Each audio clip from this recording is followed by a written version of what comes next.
Welcome to the Modern Mommy Doc Podcast. I'm Dr. Whitney Caceres. I'm a full-time pediatrician and a full-time modern mom. I speak and write about equipping mamas to raise resilient, healthy children and to invest in their own social emotional health along the way. Each week, we'll give you the practical tools you need to win at parenting without losing yourself.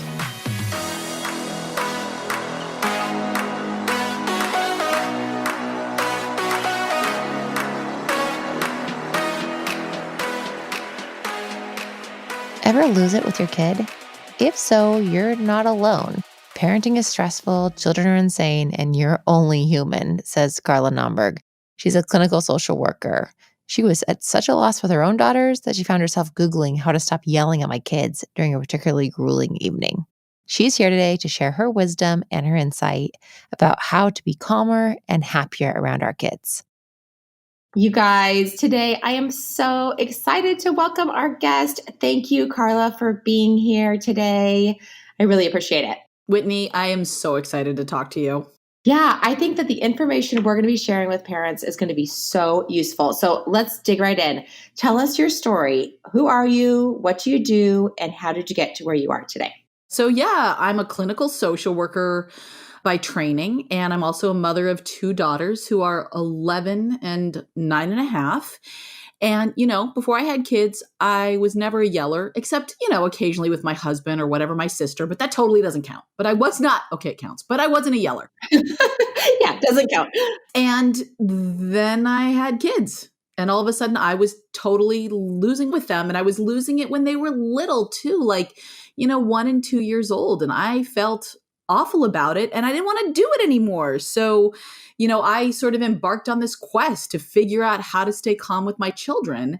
And at the same time, I was doing coaching with parents and they were coming to me with the same problem. And I was like, okay, yay, I'm not alone. So that's good. But clearly this is a problem a lot of us are struggling with. So how do we address it? And that's really where this book came from. That's so cool. Yeah, I honestly, speaking as a clinician who sees families and gives them advice, that is the worst feeling is when they're asking you for advice and you're like, I struggle with that exact same thing. If you could let me know the answer when you figure it out, that would be really great. You tell me, buddy. Yes. So it does inspire you to go looking for the answers and to figure things out. And I totally relate to that. Actually, when it came to postpartum depression and anxiety, that's when I was like, oh my gosh, I'm facing the same thing all these moms are facing. Okay, I need to get help. So awesome. Yeah, just that honesty helps us to figure out what we really need to do. So, okay, so tell me, because as you did all this research, you tried to look into kind of like, what are the main reasons why not just you were losing it, but why everybody else seems to be losing it too? Did you find that parenting is harder now for parents today or like than prior generations, or does it just feel that way? Is it our expectations are off? Like, what's the deal? Oh, look, let's be honest. Parents have been losing it with their kids since the beginning of time. That's just a thing. Let's just admit that, and in the past, parents used to hit their kids. And yes, there is still some hitting happening, unfortunately, but generally the way we lose it with our kids these days is we scream and yell at them. So look, this is not a new problem of our generation. Our generation isn't somehow worse. What I really think is the difference, and I'm curious your thoughts, Whitney, is I think our generation is really the first generation of parents to be explicitly told your relationship with your child matters and it will have a long-term impact on your kids. And that's not to say that there haven't been parents in the past who understood this and that there haven't been parents in the past who worked on this. But I think for most of human existence, it was like, keep the kid alive long enough so they can go work in the fields or the blacksmith shop or take over your law practice or whatever it is. So then they can start functioning in society. But it was never like your relationship is this fundamental thing you need to worry about. And this is all of a sudden part of the conversation in a way that it never has been before. Yeah, I completely agree. I think that parents have a lot of information coming at them. Every single day they get something on their feed, on their phone that says about something that they should be doing with their kid. And none of the parents before this had that experience. And I think also in other countries, people just expected that the way that grandma did it is the way they should do it, as opposed to, in America, we're so focused on like the generations before us must have done it wrong. And so we need to figure out how to do it right. And especially I think in this generation of like, clearly we've messed everybody up. We got to do it differently. And that's a good thing in some ways because then we learn like you did and like we're learning from your book. But then also I think it creates a lot of anxiety where people are like, oh no, I better get this right because it does matter, like you said. Absolutely. I think this idea that we have to have this sort of quote unquote perfect relationship with our kids causes a huge amount of anxiety and stress. I also think too much information is a huge problem. And I talk about that in the book, and I know this is a bit rich coming from someone who's written parenting books and is literally feeding information to parents, but come on. Like, I think the massive amounts of information we get from social media, from the news, from quote unquote parenting experts, it's making us crazy. And Whitney, I'm going to step in and say, we just need to stop with all the like, other countries' business and our country, because what I will say is if there was a country or a culture or a group of people that had figured this parenting chaos out, we would know it because they'd be like super evolved and super healthy and their economy would be awesome and they'd have all together. And nobody does. Like none of us do. We're all just yeah, no, you're totally right. I'm like done with the other countries conversation. Like we're all just a chaotic mess and let's just be as kind to each other across the borders as we can be. And don't tell me that some other country is doing better than us because we're all a crazy mess. So let's just own that. No, 100%. And I think the thing that people get it wrong on is like I think just aren't as anxious maybe in the other countries about the fact that they're doing it maybe not in a messy way. You know what I mean? Like in America, we're like, oh, we're so messy with this. As opposed to they're like, we're messy. Whatever. But I agree with you. Yeah. And it matters the most just, okay, what are you going to do with your kid? What are you going to do with the stuff that you have? And then how are you going to move forward to have your relationship be healthy? Okay. So in the book, you talk about how a lot of moms feel like they're bad parents or they have bad kids, and that's why they keep on exploding at their kids. But is this the true reason? No. Look, first of all, I am not a fan. I don't believe in the idea of a bad parent or a bad kid. And people hear that and they're like, wait, honey, let me tell you this story I read about on the news. And I'm like, no, stop. Okay. Look, I've seen a lot as a clinical social worker. I've done work in other people's homes. I grew up in chaotic homes. I have really seen a lot. I've heard the stories that you have. And what I say is there is nothing useful about calling someone a bad parent. It's like handing someone a map that just says, you're lost. Like, what? What are we supposed to do with that? You get stuck in this label, in this shame, and there's nowhere to go from here. So let's just stop with the bad parent nonsense. And let's just say that when parents are struggling, as we all do to varying degrees, it's not because they're bad people or bad parents or have bad kids. It's because they don't have the information, support, and resources they need. And it's just not possible to parent well when you don't have the information, support, and resources you need. And so many of us think that if we're going to be a good parent, it's sort of this inherent quality we need to develop in ourselves. And it's about willpower and being strong and doing the right thing in the right time. And I don't buy it. I think it's about understanding human nature. And when we get stressed and overloaded, we have a neurobiological reaction to freak out. And I go into this in great detail in the book, not too much detail, just the right amount of detail. That this is literally part of what I call the fight, flight, freeze, or freak out response. This is a very normal human thing to do, to lose it when we're stressed and overwhelmed. And when we start to understand this dynamic, instead of judging ourselves for being a bad parent, which you're not, but when we start to understand this very natural human dynamic, then we can start to work with it in useful ways. Yes, absolutely. Amen. I want people to just hear that loud and clear. I hope that you heard that nugget of gold, just that this is not about you are a bad person or your kids are bad people or they are worse than anybody else. This is just about there are a lot of stressors, and moms and dads a lot of times just are lacking in that information, support, resources, and rest, as you talk about in the book. Oh, yeah. As well. Yes, which we can get into. Okay, yes. So the biology, I mean, it's like our bodies still think that we are in the jungle with a huge tiger coming after us every single time that we get stressed. And so our bodies do that same thing we would do if there was a tiger running after us, which is helpful in the jungle, but not as helpful when our kids are in front of us screaming. That's right. So This survival mechanism evolved, thousands of years ago when the primary threats to us were physical. And so it's a very physical response.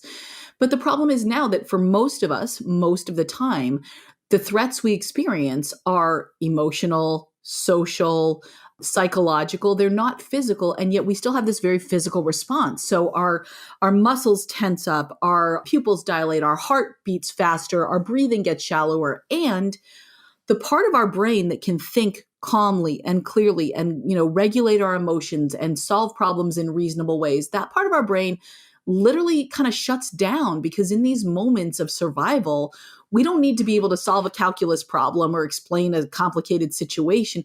We need to be able to run or fight. And so the part of our brain, the limbic system, that's kind of this reactive, stay alive part of our brain kicks in, and we're filled with this tension and energy, and the body wants to run or fight, but most of us don't want to do that with our kids. So instead we lose it. It's like the way of getting sort of this tension out. And the problem is it doesn't really work anymore. It's not what we want to be doing. Yeah. Yeah. And the thing is, like back in the jungle, it would not have worked to turn around to the tiger and be like, "Excuse me, will you please stop chasing me? Would you breathe, please? Just take a deep breath." Your sister tiger. That's right. It doesn't work. Right. But now we don't have that. These are actual, just like as Ken Ginsburg talks about, who wrote a lot of books about resilience for the American Academy of Pediatrics, like we have paper tigers, right? Not real tigers. So I love that. Yeah. Isn't that cool? Like I feel like it reduces it down to what it really is, all of the stresses. But there are some real stresses. There are some real triggers. Talk about the issues or activities that you found as you did research that make us more likely to lose it, that made you more likely to lose it. Absolutely. So look, I get super clinical in the book, and I define a trigger as anything that makes you more likely to lose it with your kids. So that's my super clinical definition of a trigger. And love it. Look, the way I talk about it is that instead of talking about our nervous system constantly, I talk about our buttons, and that we all have certain buttons. And when we are triggered, those buttons get big and bright and red and sensitive and super pushable. And as anyone who's ever been in an elevator with a child knows, when a child sees a button, they want to push it. And our kids are uniquely and specifically tuned into our buttons. So yes, we want to teach our kids to be sort of functional, respectful humans, but that's a process that takes a very long time. And I don't want to sit around and wait for my kids to get to like age 25 before I stop losing it. So I need to take care of my buttons and make them smaller and darker and dimmer and less sensitive. So when my kid toddles along, although they don't toddle anymore, now they kind of race at me, but when they come at me with their fingers out, there's nothing for them to push. So I try to think about, what are these triggers that make my buttons big and right and sensitive and pushable?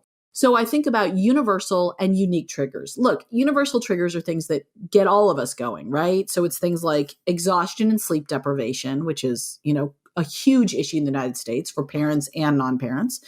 I think about stress and anxiety. I think about things like physical pain and grief. So those are sort of what I think of as universal triggers. And then some of us have unique ones. And the example in my family is that being touched a lot and also lots of loud sounds are triggering for me. Like, if I had been born 10 years ago, I probably would have been diagnosed with some sort of sensory processing something. But back in the 70s, they didn't have a word for that. But now I know this about myself. My husband, on the other hand, is oblivious. He can be touched and screamed and people crawling all over him, whatever. He doesn't even notice. And so we have kids. So, yay for him and boo for me. There's not a lot I can do about this other than learning how to communicate with my kids. I need you guys to quiet down a little bit. Mommy needs to go take some quiet space before she loses her mind. I've learned that physical movement, especially outside, really helps reduce the tension and stress that builds up in my body when I'm around a lot of noise and a lot of touching. So I've figured out how to work with that. So one of the things I really try to walk parents through in the book is how to identify your triggers. And if they're triggers that you can get rid of, that you can remove from your life, like you should do that. Like we don't want the triggers. And if they're triggers that you're never going to get rid of, then you need to figure out how to sort of take care of yourself in ways that will reduce the impact of those triggers. Yeah, absolutely. And I think one important thing is just about, a lot of people I think sometimes feel that their life is too chaotic in order to take care of the triggers. And the reality is, like, if you have this really chaotic life or a really hard thing going on, that is the moment that you need to be taking care of the triggers the most. I'll tell you a personal example of this, which is that my daughter has anxiety, and she's 6 and she takes medication for it. It's so severe. She's had it since she was like literally a baby. Like, she only slept like 45 minutes at a time. Yeah, poor thing. And so, we're constantly dealing with like a lot of appointments. We, deal with giving her the medication, all of that.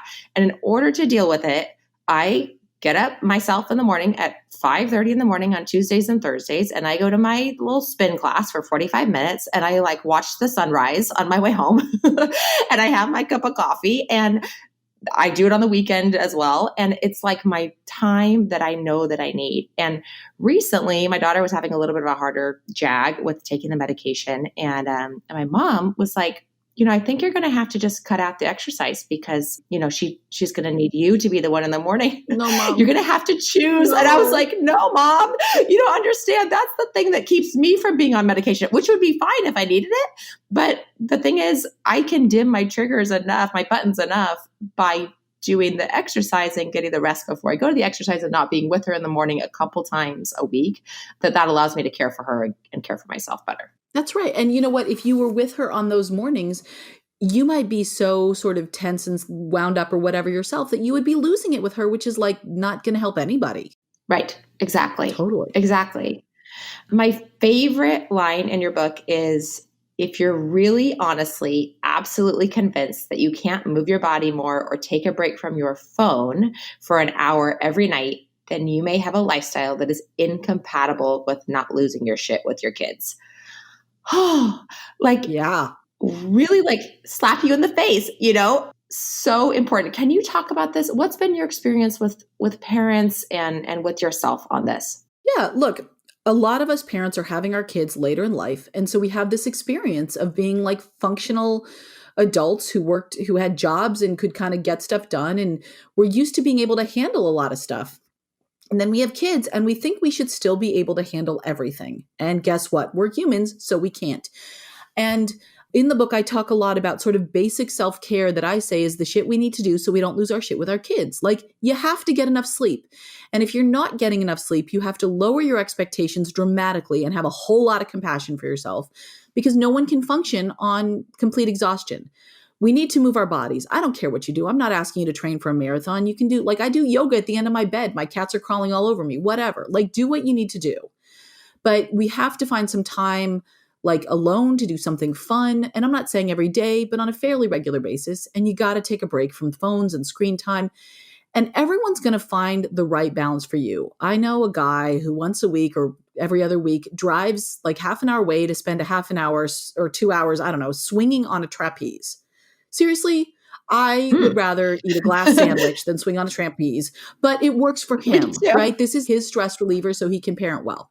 So I work with parents sometimes where they will say to me, I am a single parent. I have to work full time to pay the bills. There's no bandwidth. I have no time to go to a yoga class. I have no time to go for a walk. There is no time. I can't go to bed earlier. Or I work with families where there are two parents and they're in the same boat. Both parents are working full time and they have no childcare. And so then I say, okay, then you have to be realistic that you are in this stage of life, because it is a stage. The kids will get older and they will get more independent and stuff. You are likely to lose it with your kids because you are a human being. This is not a fault of you. There's nothing wrong with you. You are in an unwinnable situation. And so let's be real honest. What are the things we can take off your plate for now? And there are almost always things, volunteer opportunities or, things you're doing in your life that you really don't need to be doing now. You can come back to it later. And then I've worked with families where one parent has said, you know what? It's actually better if I just quit my job or go to half time, or I need to take an extra day off work or work from home a day, or, I have to join a childcare co-op or really work with my family to see if Aunt Jane or grandma or somebody can come in to help, or like something, or, I have to spend some of this money and get the groceries delivered. Like something's got to give. So either sometimes families really do make fairly significant lifestyle changes so that they can have this time that is crucial. This is not, you being extravagant. It's not. It is a basic necessity. And sometimes I've worked with parents who say to me, I can't change anything. There's nothing that's going to change. And I say, okay, then you need to prepare yourself that you will keep losing it with your kids. And let's talk about how you can have a whole lot of compassion for yourself and stop beating yourself up about it, because you are, you're trying to run a marathon without any rest and you're going to lose it. So that's what I think about that. Yeah, real talk. Like, it is what it is, right? It's either that we're able to take some time for ourselves or do the things we need to do to make it so that we're less likely to lose it, or we will. And I do think also, and you speak to this in the book, I mean, the stuff we do with our kids, the amount of things we do with our kids, the activities we sign them up for, that is a huge part of this too. I mean, I could go on and on about how, people sign their kids up for the wrong reasons and for like academic success and like for resume building and whatnot, and how how that's like really not a great reason for signing kids up for things. But even more importantly, it makes it so we're hurrying more and more from thing to thing, and that we're more stressed and that we don't have that downtime for ourselves or for our kids too. I mean, I think that's a component here too. Absolutely. And look, any of this can factor in. Anything that increases our stress has us spending more time schlepping kids around, worrying about this and that. And did I sign up for this? And did I get this form in on time? And like all of that makes us crazy. And I want to be very thoughtful about, as a white woman, upper middle class, I feel like it is a privilege for me to say, I'm not so worried about all these activities my kids do. They'll be fine.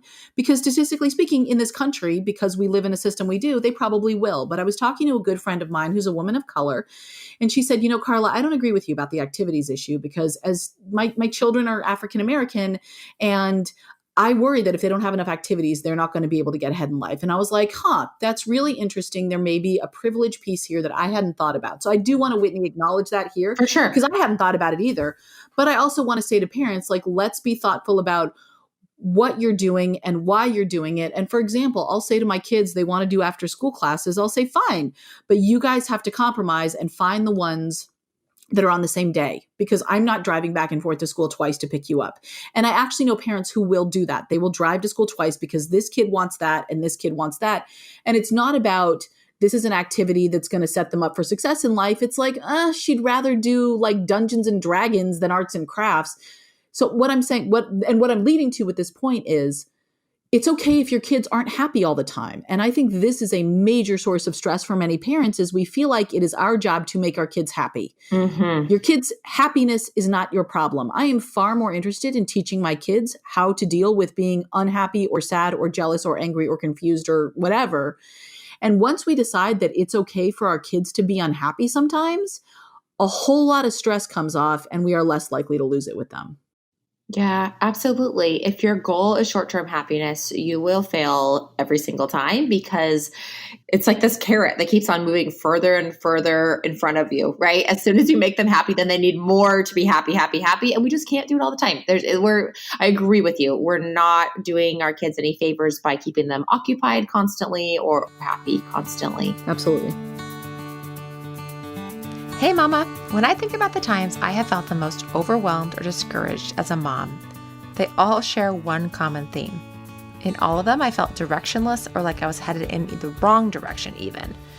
So as I dove into what could make it better for myself or for my family or just for life in general, I started thinking every day about how I was actually going to move toward where I wanted to be in 6 core areas: my dreams, spending time on what matters, making space for myself, taking care of my mental and physical health, parenting in partnership, and being really purposeful about understanding who my kids are, what their needs are, and how I can best parent them as individuals. And after a while, I realized I had something I could come back to when I felt rudderless, but also that I felt lost less often. So I started writing down for the Modern Mommy Doc community more about these 6 core areas. And that's how the Parenting with Intention journal came to be. Because as I shared what I learned about intentional parenting with other mamas in my clinic or online, it resonated with them. We designed the Parenting with Intention journal to be quarterly, so you could start fresh every 3 months and be able to look back on the year in chunks and see your progress. If you're feeling like you could use some more intention in your motherhood journey, you can check it out at modernmommydoc.com/shop. You can make your own journal with a notebook or even lined paper. You don't have to buy anything to do this. Above all, I hope you'll take at least 5 minutes a day to stop, slow it down, and really get intentional about what your motherhood journey is all about.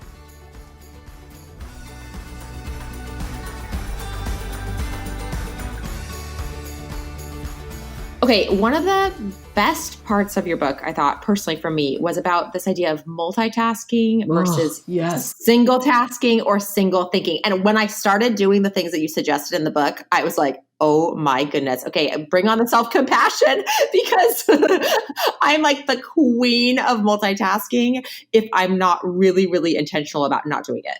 So what'd you learn there? Yeah, look, so we were all raised in a culture that thinks multitasking is amazing, that it's a skill we should cultivate. I mean, a job description that said ability to multitask required. Yeah. Like we were explicitly told that we should be able to do more than one thing at a time. And what we now know and what researchers are finding out is that the human brain literally can't do that. What we do is something called task switching, where our brain is jumping back and forth between the tasks. And there's often a lag in there where our body has already jumped to the next thing, but our brain hasn't caught quite up or whatever it is. And the reality is that multitasking increases our stress. So stress is the thought, belief, or perception that we can't handle what's going on. And the truth is, sometimes in life, there are really stressful things that happen that we legit can't handle. And we need to stop and slow down and get support and whatever. But more often than not, I would argue that we are stressed because we are trying to do too many things at once. And the really classic example in my house that I still do all the time, because this is an ongoing practice, is it's the evening. So already, we're all kind of tired, which means we don't have as many sort of mental resources available to function well as we might in the morning. And I'm trying to make dinner. So that inevitably means I'm standing over the stove stirring noodles because it's always noodles. And I've got like one kid who's trying to do math homework. And I used to see these memes about how people these days, old farts like me, don't understand how to do today's math homework. And I was like, oh, whatever. And I'm like, there's numbers on a page. It makes no sense to me. Yes. I have no idea how they're teaching math. Like, what the hell is going on? And then I've got another kid like in the bathroom yelling at me to come wipe her tushy.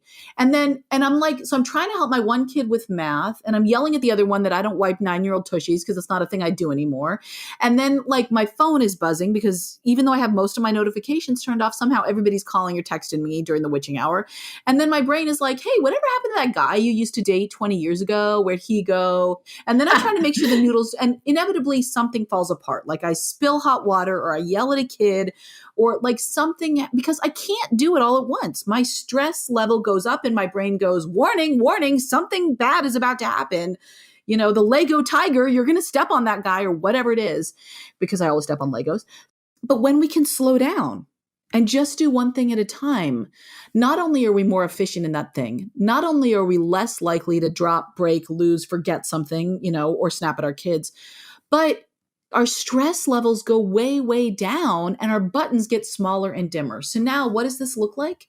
My kids are 9 and 11, so they're a little bit older and I've been training them for years. But when it's time for me to make dinner and they come at me with a request, I will say, I'm making dinner now.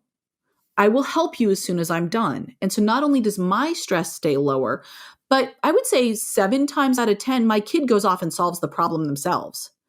Whereas if I say to them, I need you to try solving that again, then they get all snippy and we get into a power struggle and you need to be independent. And they're like, you bet.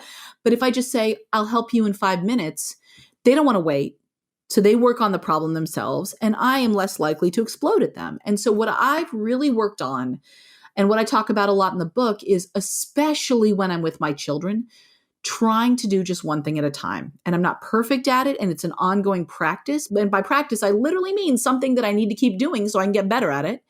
But it makes life and parenting a whole lot easier and less stressful. Yeah. And this idea of when you're with your kids, trying to be okay with temporary clutter or not constantly going around trying to fold laundry and like do a task of doing the dishes and when you have time with your kids, when you're not cooking dinner, you don't have an actual task you need to accomplish at that moment. And it's just time you're supposed to be with your kids. I saw myself so much in that description you gave of just, I kind of might have a tendency of trying to fill every moment with something that needs to get done, as opposed to deciding I'm just going to sit here with my kids and be focused on them, or not, or go do the thing I need to do. But I'm not going to try to fill in every single gap with these little tiny tasks that I can check off a list. Yeah, look, when I used to be home with my kids and I was just home with them yesterday on a snow day, I would have this sort of panic. Okay, I need to spend quality time with my kids and I need to unload the dishwasher and do the laundry and work on this manuscript and answer all these emails and blah, blah, blah, blah, blah.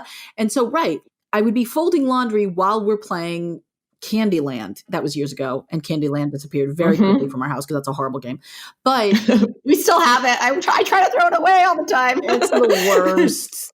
Ugh, just set it on fire or something. I don't know. But listen, so at the end of the day, our house would be pretty well tidied and I would have gotten a few things done on my list, but I also would have totally lost it with my kids. And I'd be a bundle of exhausted stress.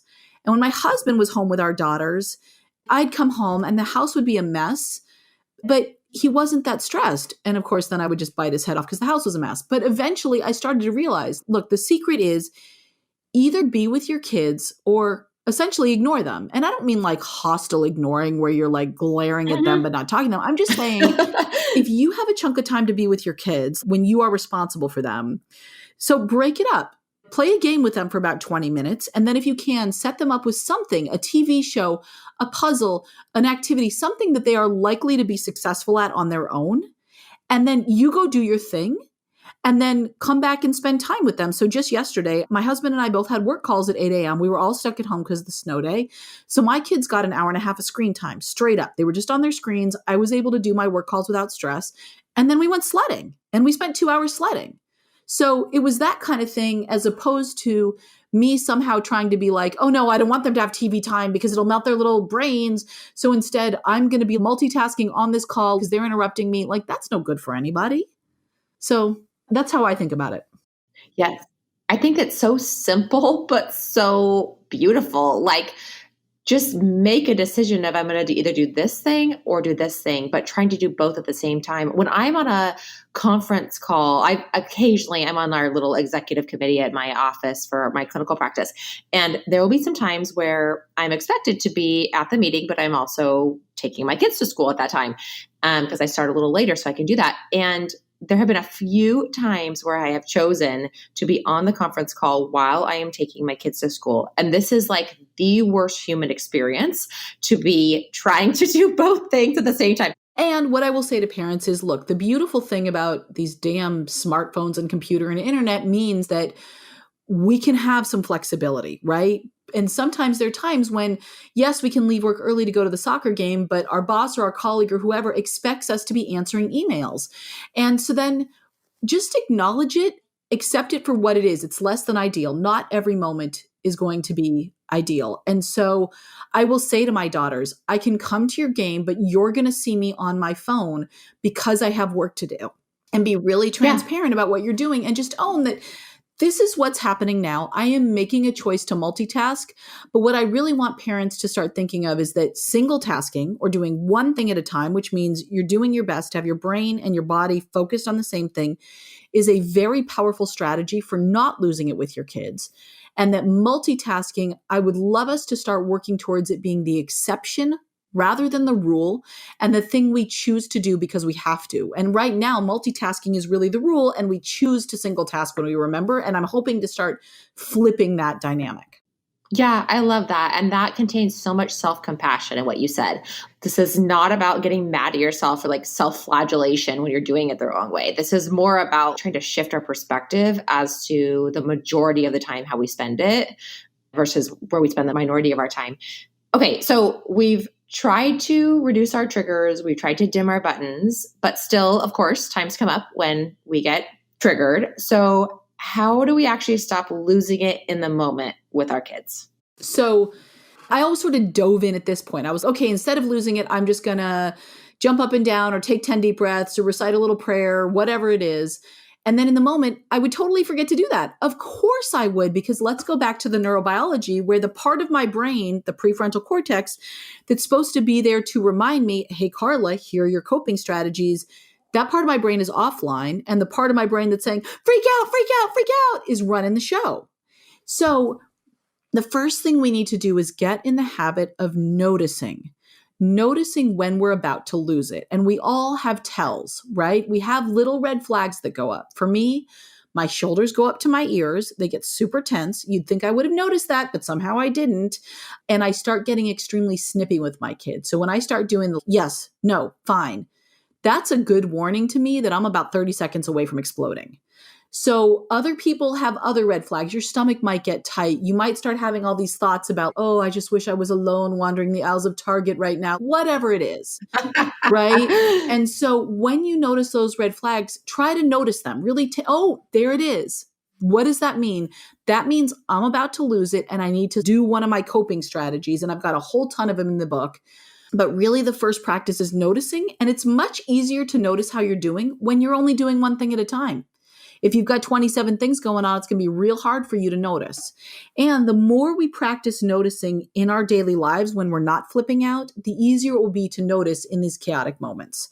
And noticing is just about literally what's going on with my body. What do I see around me? What is happening right here in the present moment? For those of you who don't mind the M word, this is a mindfulness practice, right? Mm-hmm. And so then my next step, the first step is notice. The second step is just pause. Just whatever you're doing, put a pin in it. Just pause for a minute.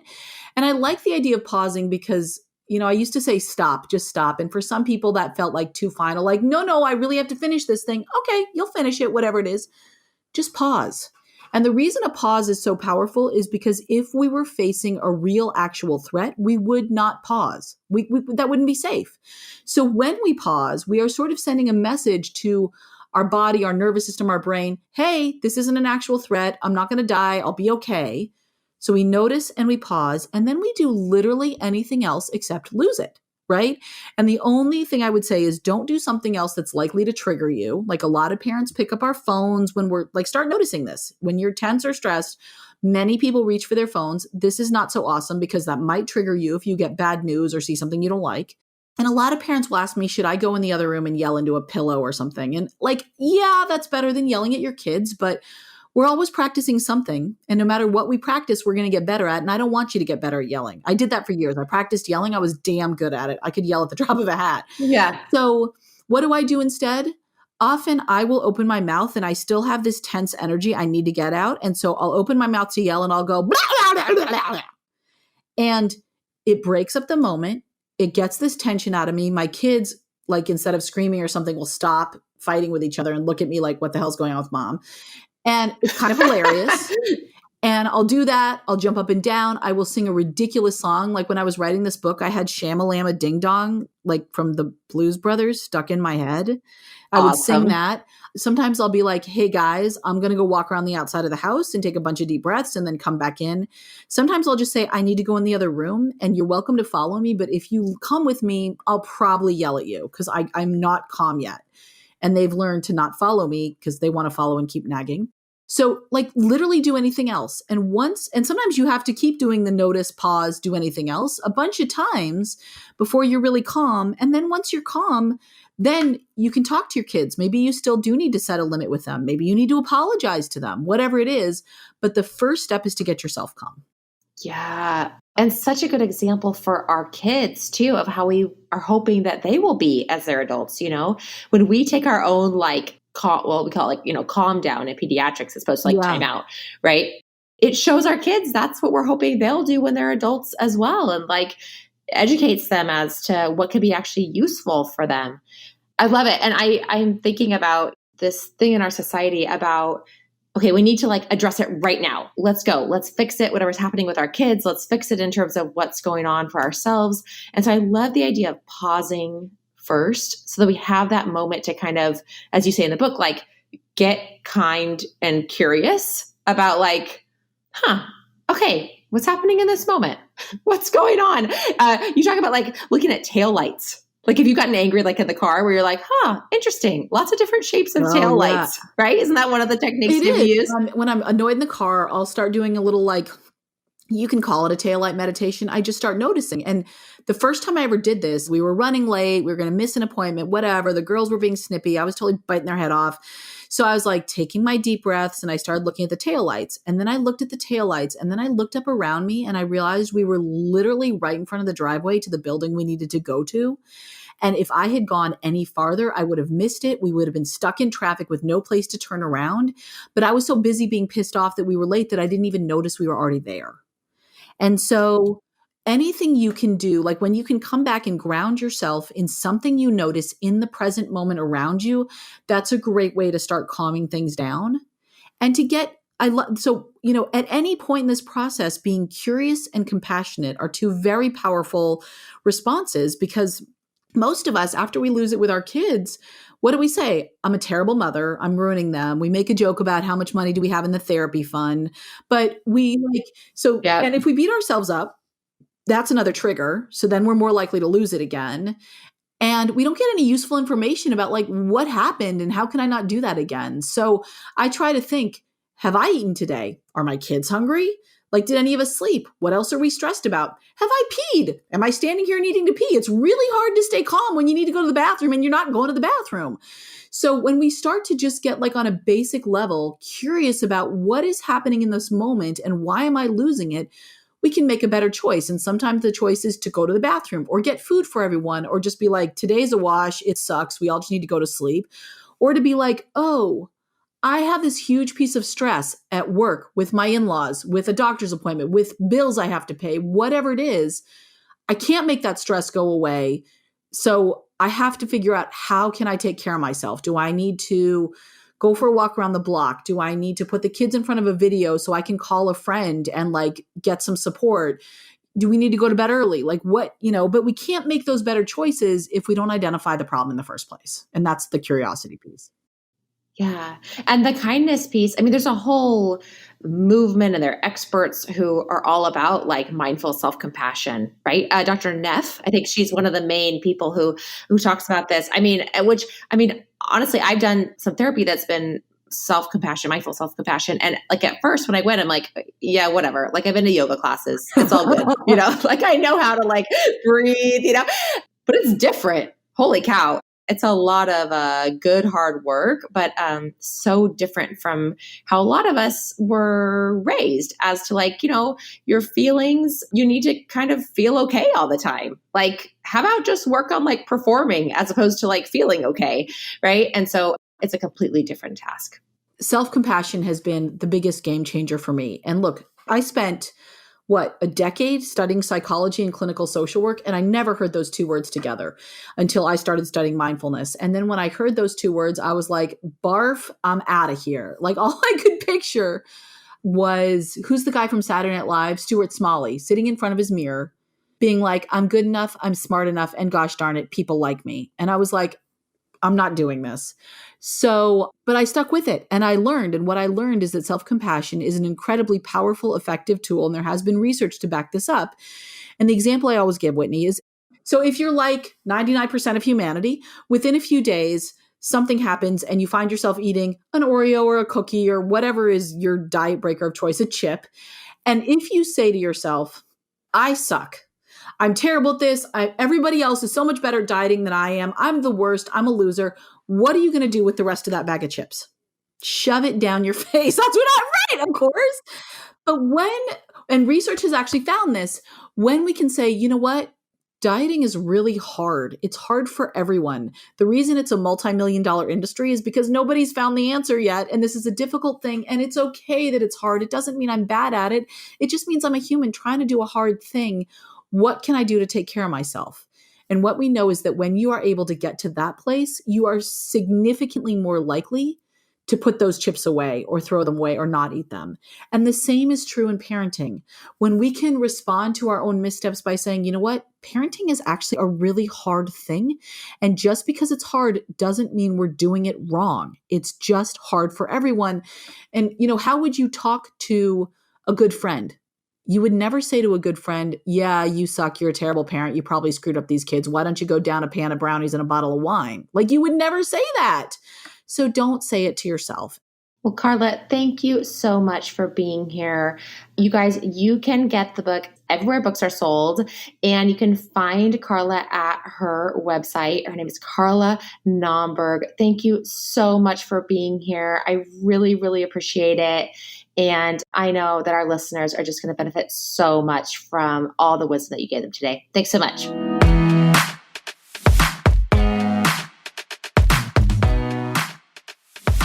Hey. If you loved this episode, make sure to subscribe to the Modern Mommy Doc podcast so you're automatically notified every time we have powerful information, inspiration, and amazing guests to share with you.